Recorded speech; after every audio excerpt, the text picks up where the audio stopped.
Christmas యుఫారియా ఆరోహణం వీటిలో నుంచి దేవుడు పెద్దలుసు పండుగ పట్టుసారి పండుగ చూస్తాడు. ఇక తితో దేవుని తండ్రి కుమార పరిశుద్ధులను ఆరాధించి మీరున్న స్థలాల్లో దేవాలయంలో నిలబెట్టిన గౌరవ నుంచి లేచి ప్రార్థనలో పరిశుద్ధులను ఇస్తున్నాడు. తత్వమైన దేవాలయం ఇస్తుంది, మాతో మాట్లాడే దేవాలయం ఇస్తుంది, తండ్రి కుమార పరిశుద్ధాత్మ దేవాలయం ఇస్తుంది. ఈ తత్వ పండుగలు మాకించి ఉన్నారు. అనేక మందికి లేని ధన్యత ప్రభు, వారి కంటే మేము శ్రేష్ఠులము కాదు లేకపోతే అవకాశం ఇచ్చిన్నారు. మాతో మాట్లాడండి. వీక్షిస్తున్న వారు, దేవాలయం చేయని వారు, లాజరు ప్రార్థించిన ఆత్మతో సంధించబడి ఆత్మానంతో ముందుకు సాగుతుంది. దయచేసి యేసు నామములో కూర్చున్నాం తండ్రి, ఆమేన్. దయచేసి కూర్చున్నాం.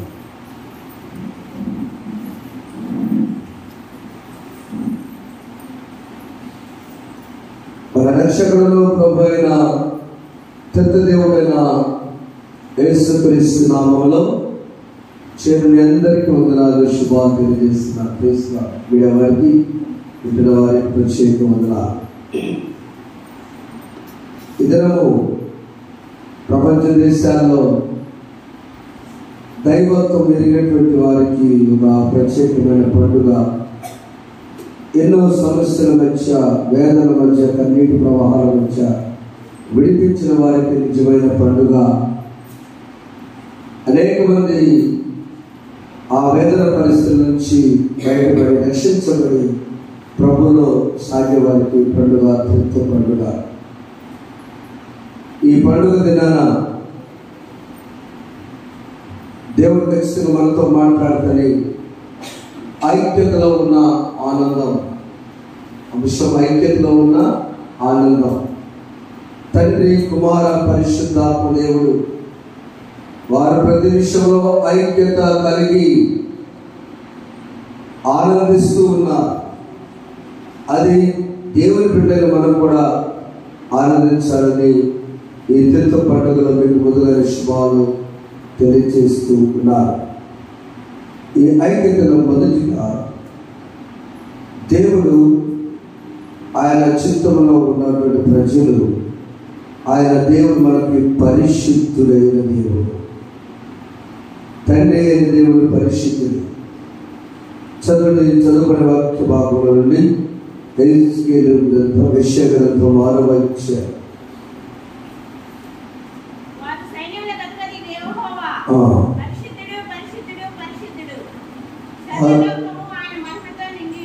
అంతే, పరిశుద్ధుడు పరిశుద్ధుడు పరిశుద్ధుడు, సర్వలోకము ఆయన మహిమతో నిండి ఉన్నది. మరలా పాడుకుందామా? పరిశుద్ధ పరిశుద్ధ. ఎందుకంటే సర్వలోకమంతా కూడా పరిశుద్ధతో నింపబడినటువంటిదిగా ఆ దేవుడు మొదటిగా తండ్రి పరిశుద్ధుడు. పరిశుద్ధ పరిశుద్ధ పరిశుద్ధ. అందరూ పాడదాం, అందరూ వరదూత నైనా నిల్వ దీపగలారా, వరదూత నైనా నిల్వ, వరదూత నైనా నిల్వ, వరదూత నైనా నిల్వ దీపగలారా. మొదటి శరణం పరిశుద్ధ జనకుడా పరిశుద్ధమైన తండ్రి. రెండవ శరణం పరిశుద్ధ తనయుడా ఓ కుమారుడా పరిశుద్ధ. మూడవది పరిశుద్ధ ఆత్మ. నాలుగవ శరణం తండ్రి పరిశుద్ధ జనక కుమారాత్మ అను ఏకదేవ. అంత ఘనమైనది చెందిన భక్తులు రాసిన ఈ పాట వివాహాల సమయమైన, కుటుంబ ప్రార్థన అయినా, కన్నీటి పరిస్థితులు వచ్చేనా ఆ తండ్రి కుమార పరిశుద్ధాత్మల ఆనందాన్ని మనకు ఇస్తూ ఉన్నాయి. పరిశుద్ధ దేవుడి ముందు ఈ తీర్థమైనటువంటిది మనం చూసినట్లయితే తండ్రి అయిన దేవుడు ప్రేమించే దేవుడు. మనము దీవెన తీసుకునేటప్పుడు యాజకులు ఏం చేస్తారంటే మన తండ్రి అయిన దేవుని ప్రేమ మొదటి కదా, మన ప్రభువు అయిన యేసుక్రీస్తు వారి కృప, పరిశుద్ధాత్మ యొక్క సహవాసం. ఏమిటి తండ్రి అయిన దేవుని ప్రేమ? దేవుడు లోకమును ఎంతో ప్రేమించాడు. యోహాను సువార్త 3:16 చదువుకుని చూద్దాం. దేవుడు లోకమును ఎంతో ప్రేమించాడు. అయితే ఈ తండ్రి కుమార పరిశుద్ధాత్మలో ఆది కాండము మొదటి అధ్యాయం మొదటి వచనంలో ఉన్నారు. చూడండి, ఆది కాండము ఆది యందు దేవుడు అనగా తండ్రి అయిన దేవుడు సృష్టికర్తగా భూమి ఆకాశములను సృజించెను. భూమి నిరాకారము శూన్యముగా ఉంది. దేవుడు భూమిని ఆకాశాన్ని వేరుపరిచాడు. తండ్రి అయిన దేవుడు మానవుని ప్రేమించాడు కాబట్టి ఈ భూమి ఎప్పటి నుంచో ఉంది, ఆకాశం ఎప్పటి నుంచో ఉంది, కలిసి ఉన్నాయి. English translation God separated heaven and earth. సృజించినట్టే కొత్తగా పెట్టాడు కాదు. భూమి ఆకాశం కలిసి ఉన్నాయి. దేవుడు గాడ్ సపరేటెడ్. దేవుడు ఆకాశాన్ని పై పంపించి భూమిని కింద పెట్టి చేశాడు. రెండవ వ్యక్తి కుమారుడు ఎవరంటే మూడవ అర్థమవుతుంది. దేవుడు వెలుగు కమ్మని పడుతుగా వెలుగు కలిగెను. వెలుగు మంచిదైనట్టు దేవుడు చూచెను. ఏంటి వెలుగెవరు? కుమారుడైన యేసుక్రీస్తు. నేను లోకములకు వెలుగైనాను, మీరు కూడా లోకానికి వెలుగై ఉన్నారు. ఆ వెలుగు ఇక్కడికి వచ్చింది. యోహాను సువార్త 1వ అధ్యాయంలో ఆ వెలుగు ఇక్కడికి చూడండి ఒకసారి. యోహాను సువార్త 1వ అధ్యాయంలో వెలుగు ఇక్కడికి బయలుదేరి బయలుదేరి బయలుదేరి భూలోకానికి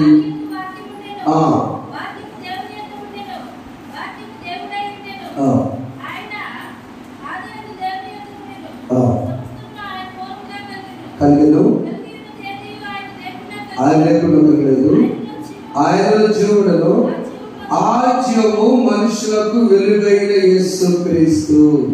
ఆ వెలుగు చీకటి ప్రకాశించదు కానీ చీకటి యేసు ప్రభువైన వెలుగుని గ్రహించలేకుండా, కుమారుడు వచ్చాడని వారు గ్రహించలేకుండా ఉన్నారు. కొంచెం జాగ్రత్తగా మనసు పెట్టి ఈ డౌట్స్ తీర్చుకోండి. ఈ రోజున తండ్రి ఏంటి, కుమారుడు ఏంటి, పరిశుద్ధాత్మ ఏంటి? మూడు వేరు వేరా కాదు, మూడు కూడా ఒక్కటే. తండ్రి అయిన దేవుని ప్రేమ సృష్టిని చేసినది. కుమారుడేమో వెలుగైన లోకానికి వచ్చినాడు. ఇప్పుడు మరలా చదివితే పరిశుద్ధాత్మ పెంతుకొస్తు దినాన భూమి మీదకి వచ్చి అందరి మీద ఆవరించినట్టుగా కొత్తగా రాలేదు. ఇప్పుడు 2వ వచనం, ఆదికాండం 1వ అధ్యాయము 2వ వచనంలో దేవుని ఆత్మ జలముల పైన అల్లాడుచుండెను. అంటే ఆత్మదేవుడు అప్పుడే ఉన్నారు. జాగ్రత్త, ఆత్మదేవుడు అల్లాడుచున్నాడు. ఎవరిని మాట అంటారు? కథలో చెప్పారు. అల్లాడుతున్నాడు పిల్లోడని. చిన్న పిల్లవాడు, ఆ ఏమి తెలియని 6 నెలల మాసం నడిచే బయట ఉయ్యలలో ఉండి పాల కోసము ఏడ్చేటువంటి ఆ బిడ్డని ఏమంటారంటే అల్లాడుతున్నారు. అబ్బాయి ఏం చేస్తున్నారు అంటే అల్లాడటం ఏమి చేయలేక నిస్సాస్థితిలో కాళ్ళు చేతి ఆడిస్తూ ఆకలో లేక కడుపులో బాధో తన ఏదైనా భయపడో మొత్తం అల్లాడచ్చు. దేవునిలో ఉన్న దేవుని ఆత్మ అల్లాటం ఏంటి? ఎందుకోసం? పరిశుద్ధుడైన దేవుడు అల్లాటం ఏంటి? శక్తి గల దేవుడు అల్లాటం ఏంటో తెలుసా? మీకు సందర్భాన్ని జ్ఞాపకం చేస్తా. ఈ భూమి ఈ సృష్టి లేకముందు మరొక సృష్టి ఉన్నది, దేవదూతల సృష్టి. అవునా? ఆ దేవదూతల సృష్టిలో పరిశుద్ధులు పరిశుద్ధుని గాన ప్రతి గానాలతో పాటలు పాడుతూ ఉంటారు. ఎరుపులు సెరుపులు. అక్కడ ప్రధాన దూత లూసిఫర్ అన్ని చూసుకుంటారు. మన ప్రధానమంత్రి గారికి సెల్ ఫోన్ కూడా, మన ముఖ్యమంత్రి గారికి వాళ్ళకి అన్ని ప్రకటన చూసుకుంటారు. సార్ మన ఆంధ్రప్రదేశ్ అనమాట జస్ట్ అంటే రాస్తారు జస్ట్ అనమాట మొత్తం. అలాంటి ప్రధాన దూత నేను అన్ని చూసుకున్నాను కదా, నేనే దేవుని అయితే బాగుంటుందని ఒక 3వ వంతు మందిని రెడీ చేసుకుని దేవదూతని ఆ పార్టీ కట్టి 3వ వంతు పట్టుకొచ్చినాయి, మిగతా 2 వంతులు. అప్పుడు ఆ లూసిఫర్ వచ్చి ఎప్పుడైతే తన మనస్సులో నేనే దేవుని అన్నాను వెంటనే దేవుని చేసేసా ఆ లూసిఫర్ని పాతాళానికి తొక్కి గాయపడ్డాడు. దేవుని ఆత్మ ఆ లూసిఫర్ 3వ వంతు దూతలన్నీ కూడా తొక్కేసరికి కిందకి గాయపడి వేదపడి, నా దూతలే కదా. అవునా? అందుకనే కోటి దేవతలు ఒక్కటైనారు. కొంత మాట ఉన్నారు కదా, ఒక్కటైనారు. అసలు 3వ వంతు కొట్ట దేవదూతల్లో 3వ వంతు దేవదూతలు ఒకటయ్యి కిందకి పాతాళాలు తప్ప. అక్కడ దేవుని ఆత్మ, పరిశుద్ధమైన సృష్టి, దేవదూతల సృష్టి, ఈ విధంగా ఎంత బాగున్నటువంటి దేవత సృష్టి పక్కనకు దేవుని ఆత్మ అగాధ జనుల పైన అల్లాడుచున్నాడు. ఊహల్ల కందని లోకములో ఉన్నత బ్రహ్మాండమందు ఉల్లిగా నిరంతరమో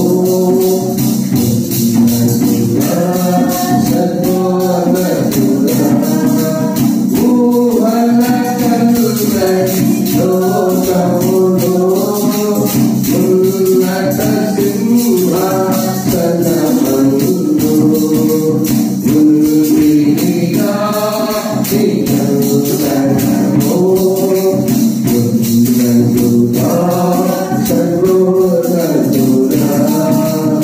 ఎదుగులు దూతాడి పరిశుద్ధుడు మరి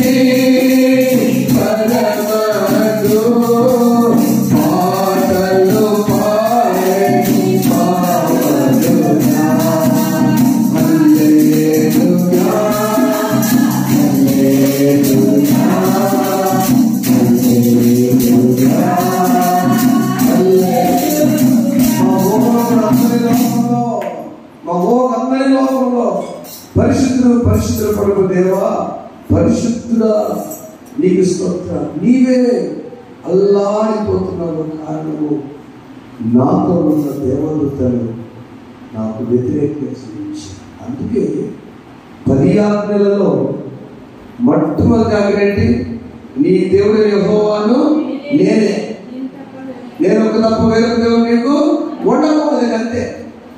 అక్కడ జరిగిన శిష్టాలను బట్టి భూలోక ప్రజలైన కనీసం తెలుసుకుంటారని, నేను తప్ప, నేను పరిశుద్ధులను, నేను పరిశుద్ధులను, పరిశుద్ధులను, నేనే దేవుడు, నేను కూడా కాదు.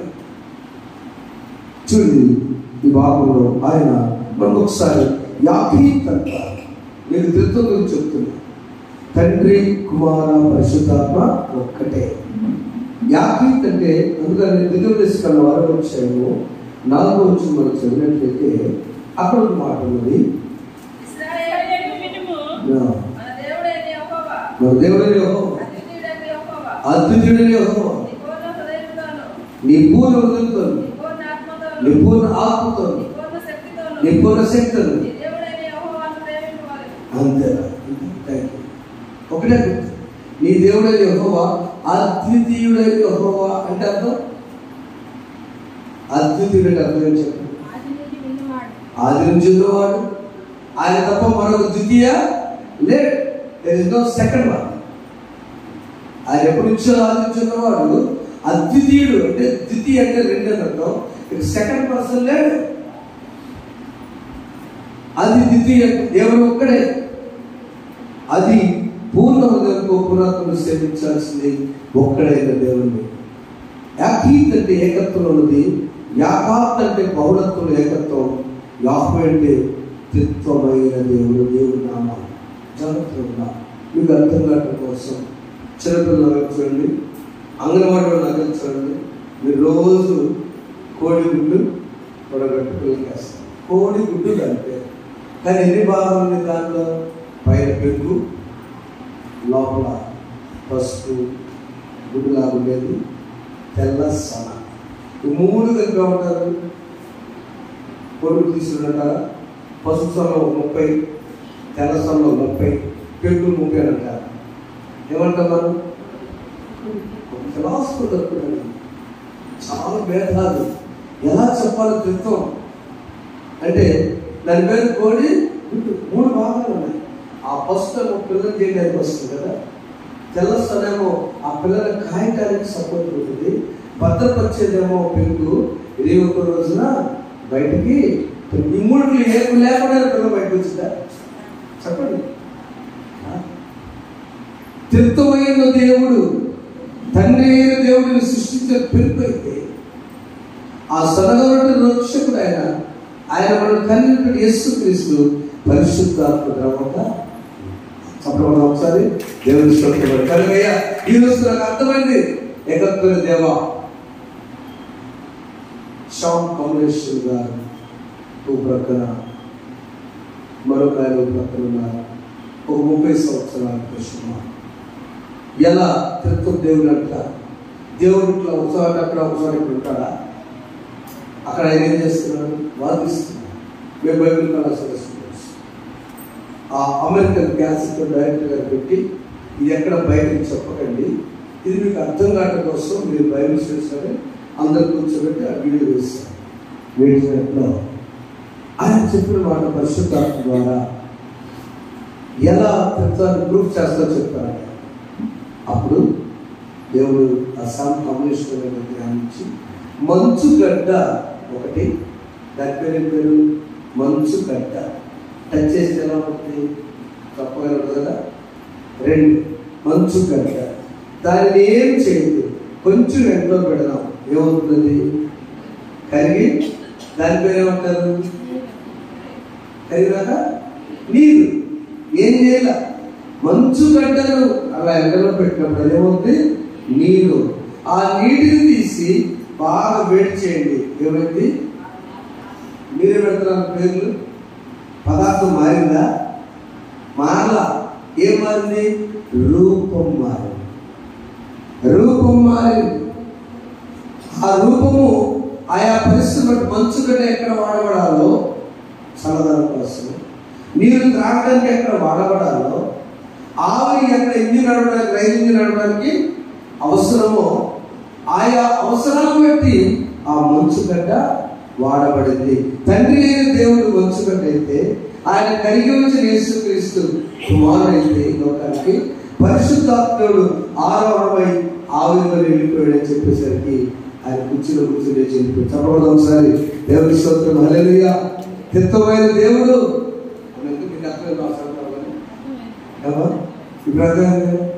తీర్థ పండుగ రోజున మనం పూజించే దేవుడు ఒకటే. ఆయన మనకు ఎప్పుడు ఎవరో అవసరమో అవసరంలో మనకి వస్తాడు. అందుకని మనం చేసిన మాట ఏంటంటే ఎఫెసీ పత్రిక 4వ అధ్యాయం 6వ వచనంలో మనం చదివినట్లయితే ఎట్లనగా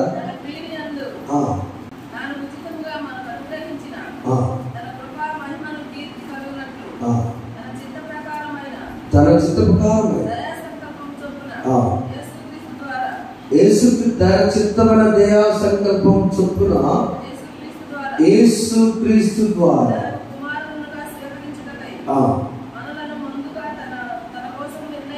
అంతే మనలను ముందుగా తన కోసం ఆయన నిర్ణయించాడు. అంతే. విశ్వాసం ఒక్కటే, బాప్తిస్మం ఒక్కటే, ప్రభు ఒక్కడే. 5వ వచనంలో అందరికి తండ్రి అయిన దేవుడు ఒక్కడే. 4, 5 ఎందుకంటే ఎప్పుడు కూడా ఒక్కటే. తండ్రి అయిన దేవుడు, విశ్వాసం ఒక్కటే, బాప్తిస్మం ఒక్కటే, అందరికి తండ్రి అయిన దేవుడు ఒక్కడే. ఆ వచనంలో ఆయన అందరి పైగా ఉన్నవాడై అందరిలోనూ వ్యాపించి అందరిలోనూ ఉన్నాడు. యేసు ప్రభు ఒక్కడే మనలో ఉన్నాడు కనుక మనకు ఆనందం ఎప్పుడు వస్తుందంటే ఐక్యతలో ఉన్న ఆనందం. ఎవరెవరు ఐక్యత ఉండాలా?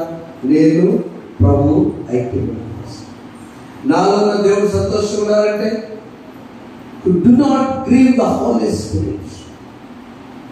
బాప్తిసం పొందిన వారికి ఒక సమస్య ఆలోచించండి ఒకసారి. ఈ రోజున దేవుని వాక్కు ధ్యానం చేస్తాం. బాప్తిసం పొందిన అంటారు అంకులు, మళ్ళీ మేము పాపం చేయొచ్చా?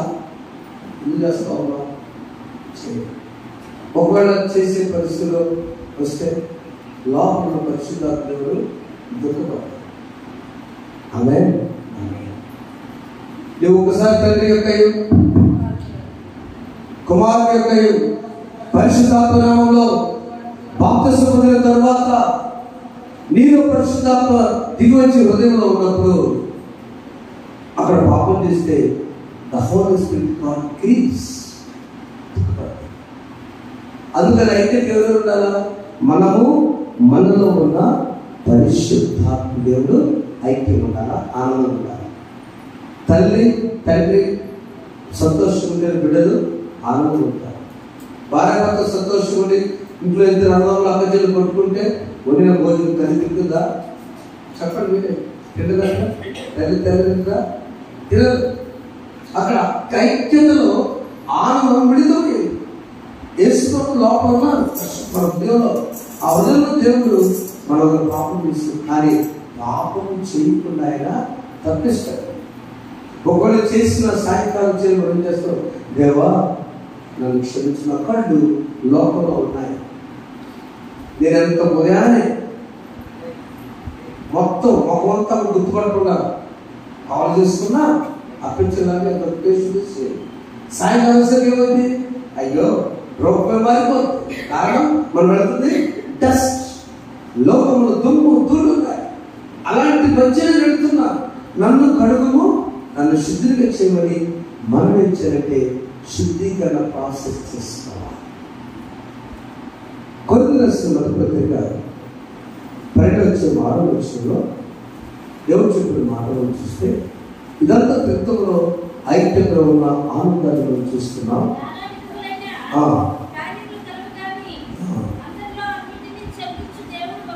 అందరిలో అన్నిటినీ జరిగించు దేవుడు ఒక్కడే. అందరి ప్రయోజనం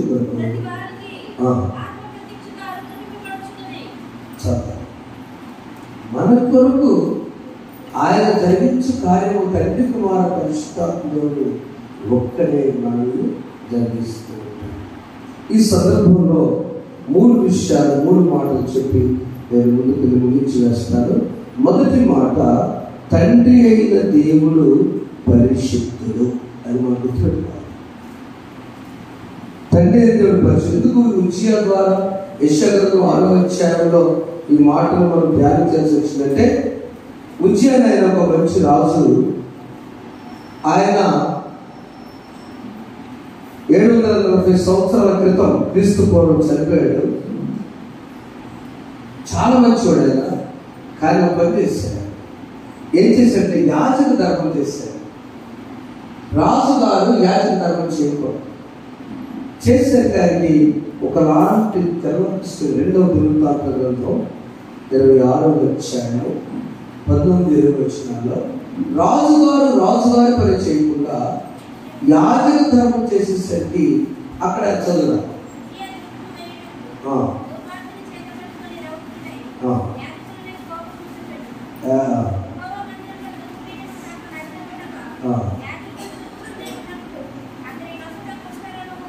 అంతే. యాజకుల మీద కోపం వచ్చి ఆయన ఏం చేశాడంటే, ఈ దోపు నేనే వేస్తే పోతుందని చెప్పి వేసేసాడు. వేసిన తర్వాత ఆయనకు ఒక కుష్టు వచ్చిందని. అప్పుడు ఆ ఉజ్జియా టైంలో యెషయాకు బయలుదేరింది. యెషయాకు దర్శనం వచ్చింది. ఆ దర్శనమే ఈరోజు మనం చదువుకున్న దర్శనం.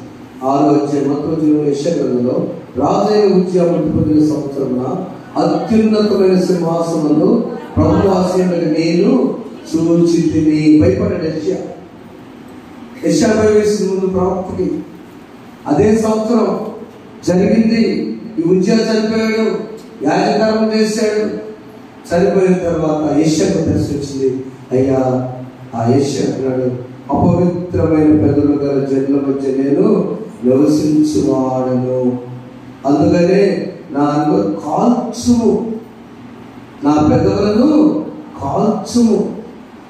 7వ వచనం కాల్పుతో 6వ వచనం చదువున్నాను. అప్పుడు ఒకడు తాను బలిపీఠం నుండి కాలుతో తీసిన నిప్పును చేత పట్టుకుని నా ఎదురు ఎగిరి వచ్చి నా నోటికి 7వ చదువు, ఇది నీ పెదవులకు తగిలిన కనుక నీ పాపములకు ప్రాయశ్చిత్తమాయను, నీ దోషము తొలగిపోయేను. దేవుని స్తోత్రం. హల్లెలూయా.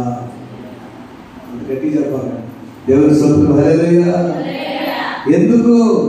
అక్కడ నుంచి ఎగిరి వచ్చే పక్షులారా ఆ నిప్పు వచ్చి వీరి పెదాన్ని కాల్చి అపవిత్రమైన పెదవులను పరిశుద్ధమైన పెదవులు చేసి ఎగిరి వచ్చేది ఏంటి చెప్పండి? వాక్యం. వాక్కు. ఈ వాక్కు ఇక్కడ రాస్తారు. మన దైవజనులు కనుక రాశాడు, నా వాక్యము అగ్ని వంటిది కాదా, నా వాక్యము సత్యం వంటిది కాదా. అంటే దేవుని వాక్యం అగ్ని వంటిది వచ్చి మన పెదవులను కాల్చినప్పుడు మన పెదవులు అపవిత్రులు. భయపడిపోయాడు. అదే సంవత్సరం నా దర్శనం వచ్చింది. ఆ డైరెక్టర్ నా పెదవులను కాల్చును. ఈ రోజున తిరుగుబడిన రోజున మన ప్రార్థనలో మన ఇంటి దగ్గర యెహోవా తండ్రి అయిన దేవుడు పరిశుద్ధుడు కనుక, దేవా నేను పరిశుద్ధమైన పెదవులతో ప్రార్థన చేస్తున్నప్పుడు కాల్చకపోతే పొడి పొడి ప్రార్థన, పొడి పొడి ప్రసంగం, పొడి పొడి వాక్యం. కాల్చబడిన పెదవైతే ఆ burning lips makes our word be successful and strengthful. మనం ప్రతి మాట శక్తివంతమైన మాట, విజయవంతమైన మాటగా ఉంటుందండి. తండ్రి నిబిడలు దీవించే మాట అంతే.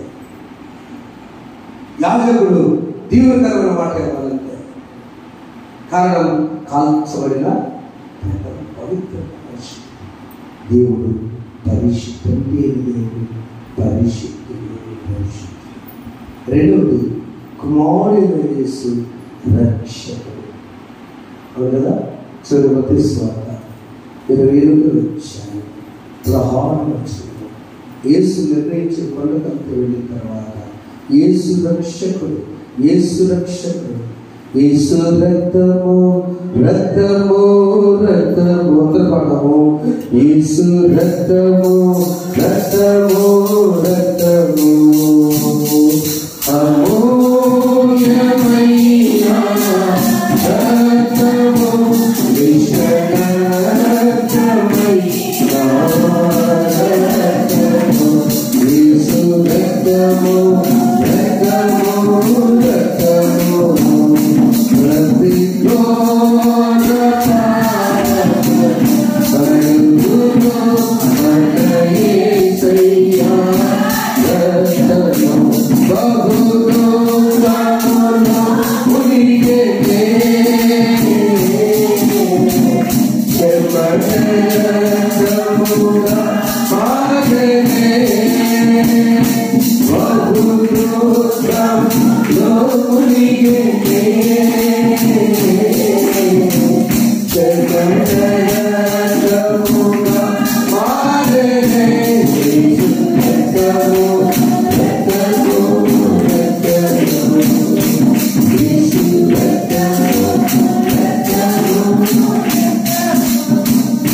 ప్రతి శిష్యులందరూ కూడా కొండలకు ఏ కొండయ్యా పలానా కొండ నిర్ణయించారు.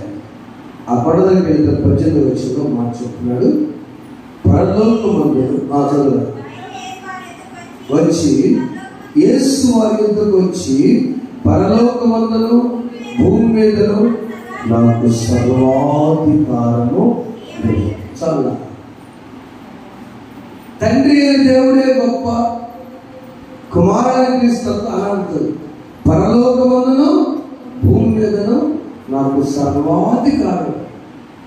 మానవులను చేసేటప్పుడు తండ్రి దేవుడు కుమారుడు చెప్పడం చేశాడా?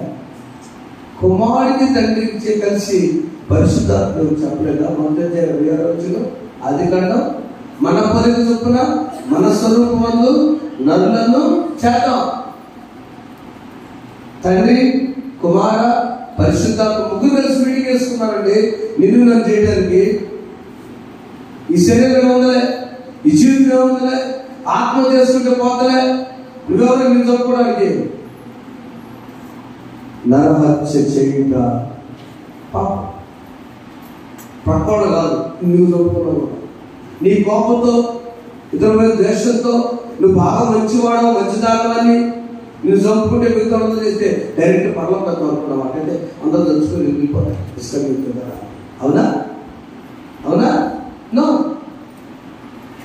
దేవుడు అంటున్నాడు ఇంత మంచి మీటింగ్ ద్వారా తిరుతో దేవుడు మానవులు చేసే విషయంలో సృష్టి అప్పుడు తెలుసు. అవునా? ఆకాశ పక్షులు, చెట్లు నోరే, సముద్రం అన్ని నోరే. మరి మానవుడు వచ్చేసరికి God has taken care. దేవుడు చాలా జాగ్రత్త తీసి మన్ను తీసి జీవాత్మను ఆ బోర్లాగా ఆ ఉండేటప్పుడే నరుడైనా లేకపోతే 2 రోజులు పిల్లైనా నరుడే. ఇప్పుడు ఒకసారి నాలో ఉంది జీవాత్మ, ఈ జీవంతో ఉన్న ఆత్మ నేనా ప్రభువా, నాలో నువ్వు ఉన్నావా? తండ్రి దేవుడు పరిశుద్ధుడు, కుమారుడు రక్షకుడు, ప్రాణం పెట్టిన రక్షకుడు. అందుకనే ఆయనకు సర్వాధికారం. యోహాను 5:27 వచనంలో ఆయన తీర్పు తీర్చే అధికారం. యోహాను 17:2 చదవండి. ఆయనకు నిత్య జీవించే అధికారం. అంటే ఆయన పాపాలు క్షమించే అధికారం 9:6 ఉంటుంది. పాపాలు క్షమించే అధికారం ఆయనకుంది. రెండవది యోహాను 5:27 తీర్పు తీర్చే అధికారం ఉంది. మూడవది 17:2 చదవండి.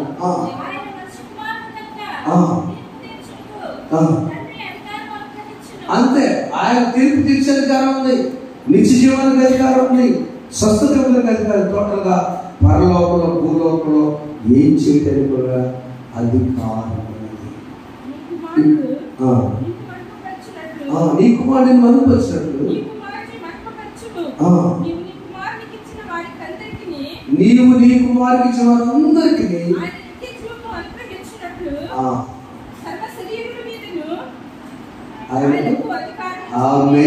సర్వశక్తుల మీద నీ బిడ్డలైన వారికి నువ్వు నిశ్చయం ఇస్తావయ్యా అని తండ్రి దేవుని కుమారుడికి అధికారం ఇచ్చాడు. ఒక రాత్రి నికోదేము మంచి లీడర్, కౌన్సిల్ మెంబర్, చాలా బరువుగల వ్యక్తి యేసు ప్రభు దగ్గరికి వచ్చినప్పుడు ప్రభు వారు ఏమన్నా తెలుసా, ఒకటి కొత్తగా జన్మిస్తే దేవుని రాజ్యాన్ని చూస్తాడు. ఆయన నిలిచి చెప్పేసి అప్పుడుదాకా ఆయన మనసులో ఉంది తెలుసా, ఈయన దేవుని కుమారుడే, ఈయన మంచివాడు అంటాడు. కానీ దేవుడు అట్లా నికోదేము లీడర్. ఈ నికోదేము ద్వారా చాలా మంది రాజకీయ నాయకులు మారారు. అలాంటి సందేశాలు, హై లెవెల్ సందేశాలు. ఒకడు కొత్తగా జన్మిస్తే కానీ దేవుని రాజ్యాన్ని ఆయన రాగానే పొగుడుతున్నాడు. నువ్వు మంచి పని చేస్తావయ్యా. నైట్ టైం వచ్చాడు ప్రభు చూడడానికి. పగలు వస్తే జనంతో గుర్తుపడతారని నికోదేము ఏం చేశాడు, రాత్రులు వచ్చాడు. రాత్రులు చేసుకోవద్దు మాట్లాడుతుంటే ప్రభు నాకు కొత్తగా జన్మిస్తాడు. అందుకే అతనితో ఒకడు కొత్తగా జన్మిస్తే కానీ అతను దేవుని రాజ్యాన్ని నిత్య జీవం చూడాలంటే బ్రదర్ కొత్తగా ఇక్కడ జన్మించు అని చూడండి. మన జీవితాన్ని తండ్రి పరిశుద్ధి నేను కాపాడు కష్టం లోపల కుమారుడు చేసే రక్షకుడు. నువ్వు పాపం చేస్తే చేపట్టుకుంటాడు, నువ్వు పడిపోతే తప్పిస్తాడు. నువ్వు ఒకలా అయ్యో నా జీవితంలో నిరుత్సాహం ఆయన నా బిడ్డ కదరా లాక్కొచ్చుకుంటాడు. ఆయన 30 ఏళ్ళు మునిగిపోతుంటే చెయ్యలేదు యేసు ప్రభు. చెప్పండమ్మా, అమ్మ పొద్దున నిద్రపోతున్నాడు, ఈ సలహాలు అతిగా ఉండదు. చెప్పండి, యేసు ప్రభు పేరు మునిగిపోతుంటే చెయ్యలేదా? ఎప్పుడు అయ్యా నా వల్ల 2 ఏళ్ళే కనపడుతుంది. బ్రహ్మాండం ముందే పేరు నాలాగా నడపడితే ఎందుకు నడవలేదా? నిన్ను చూస్తా నడుస్తా. యేసు చూస్తే బ్రహ్మాండం నడిచాడు. పత్తాగా ఆయన మొక్కలు చూస్తామని ఎనికెళ్ళ చూసుకున్నాడు. నేను నడుస్తున్నాగా పడిపోయాడు. పడిపోయినప్పుడు అల్ప విశ్వాసి ఐ టోల్డ్ యూ, నేను చెప్పాను కదా నా వైపే యేసు వైపు చూడు నీ భారమంత తీరు. యేసు వైపు చూడు నీ భారమంత తీరు. తీరానికి చేరు పంత దూరమైన అది ఎంత భారమైన, ఎంత దూరమైన అది ఎంత భారమైన. యేసు వైపు చూడు నీ భారమంత తీరు. తీరానికి చేరు యేసు రక్షకుడు. మునిగిపోయే పరిస్థితుల్లో చేయి పట్టుకొని నా బిడ్డ చాలా పని చేయాలి, సంఘం కట్టాలి, గొప్ప సాక్షిగా ఉండాలని పేతుని మునిగిపోయి నీకొదే బ్రదర్, నువ్వు నాయకుడివి, నన్ను బాధ పెట్టేది నువ్వే, ఎవరు ధైర్యంగా లేడని ప్రభు నికోదేముకి నిత్య జీవాన్ని సాధించారు. యేసు ప్రభు సులువు పేరు మడించిన తర్వాత లాంఛనప్రాయంగా నికోదేమే అంత్యక్రియలు జరిగించారు. అప్పుడు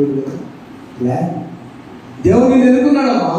ఈ వార్తలు తెలుపబడిన రోజున పరిశుద్ధుడు నీలో ఉన్నాడు, యేసు నీకు తోడుగా ఉన్నాడు. మూడవదిగా పరిశుద్ధాత్మ దేవుడు ఆదరించాడు. పత్రిక మొదటి విషయంలో నువ్వెక్కడ దిగులుగా ఉంటే, నువ్వు వేదనగా ఉంటే నా శిష్యు చెప్పాడు, నీవు ఎత్తున బతుకుతే నేను అక్కడ నీకు ఉంటానయ్యా ఆదరణకర్త. మొదటి చెప్పదు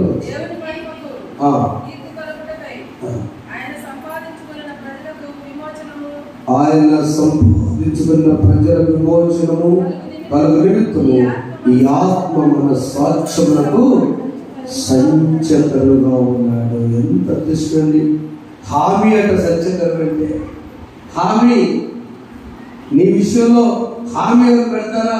ఎవరు పెట్టరు. కానీ పరిశుద్ధాత్మ వచ్చేసి నువ్వు ఒంటరిగా ఉన్నప్పుడు, వేదనలో ఉన్నప్పుడు నేనున్నానని బయలుపరచు, ధైర్యపరచు.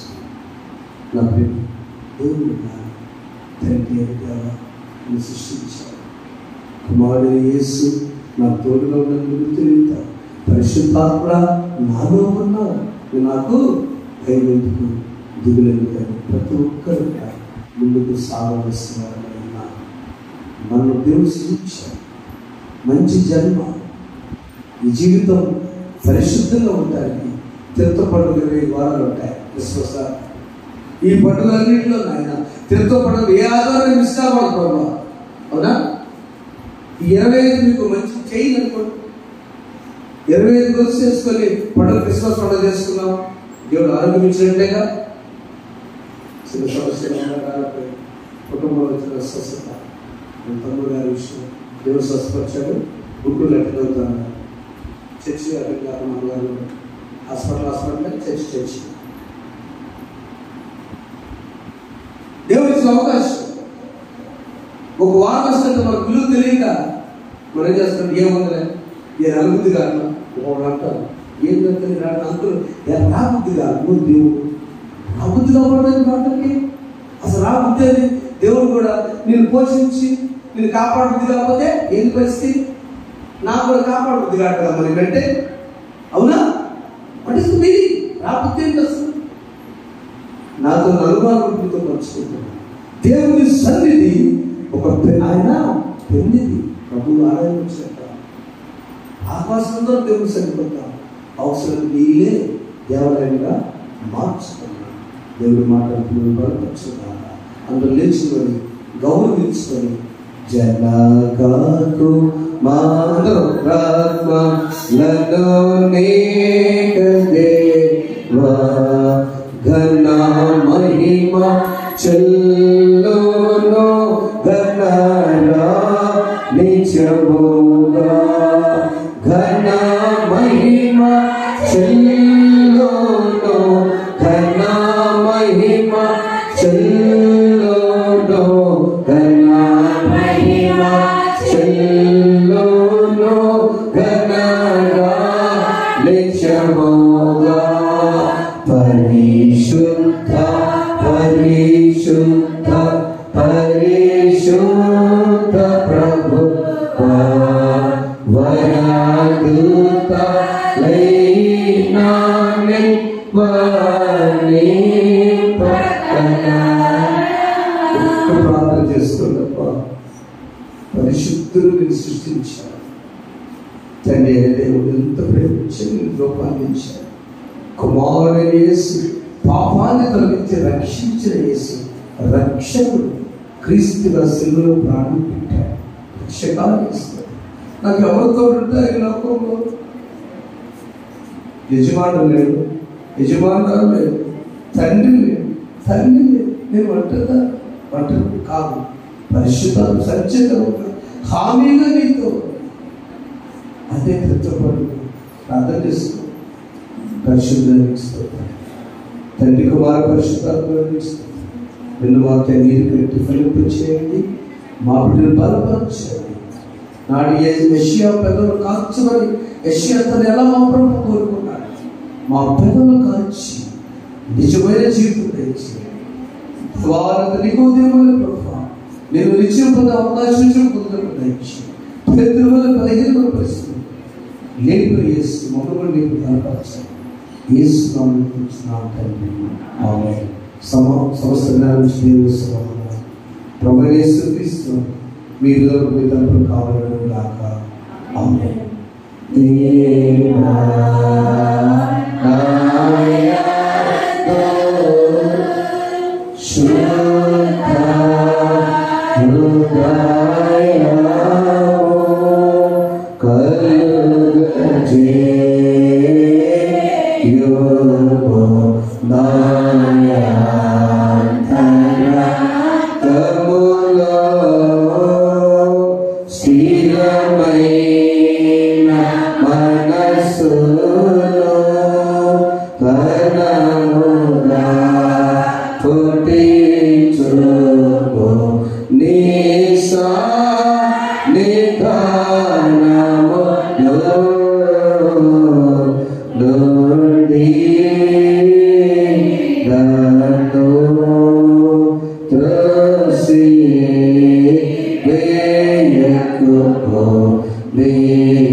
Yakubu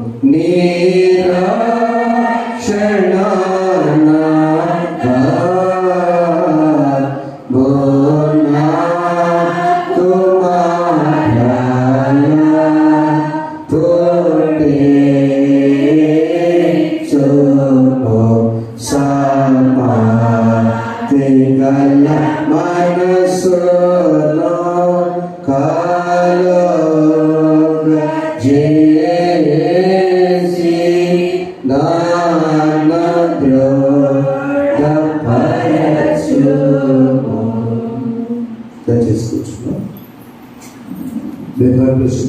కుటుంబాలు 25 వారాలు జాగ్రత్త దేవస్థానం వెళ్ళండి. దేవుడు జీవించుగాక. దేవుడు జీవితం చేస్తున్న కృతజ్ఞతలో నొప్పి ముందుకు వచ్చి ప్రార్థన చేసుకొస్తున్నారు.